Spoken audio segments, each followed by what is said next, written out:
You know, it's such a privilege to treat patients, to be trusted with their care, but when somebody drives that far to come see you, you know, it just really is a privilege, and I really appreciate that. But John was just such a nice guy. I mean, just a kind guy, and talk about somebody that has so many life experiences. I mean, I'm telling you, I think I could sit down and talk to him for hours and still not touch half of the things that he's done in his life.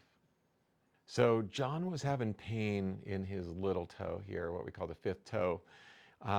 He had what we call an adductovarus rotated toe, and the toe kind of tucked underneath the toe next to it.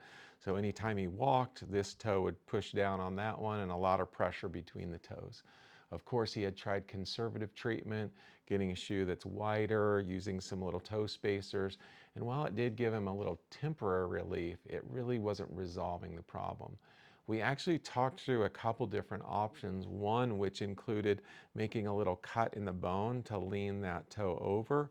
And then we also talked about doing a simple, what we call a flexor tenotomy. So the tendon that brings the toe down on the bottom, we can make a little release or a tiny little cut to set it up. And we decided for him the best would be to start with a very simple, just a little tenotomy procedure.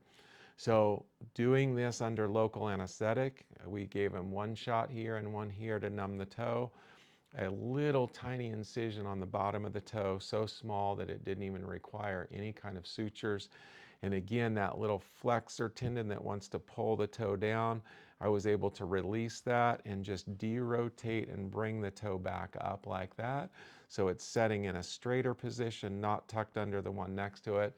And then we just put a couple Band-Aids around it and splint it, and within a week or two, it's all healed.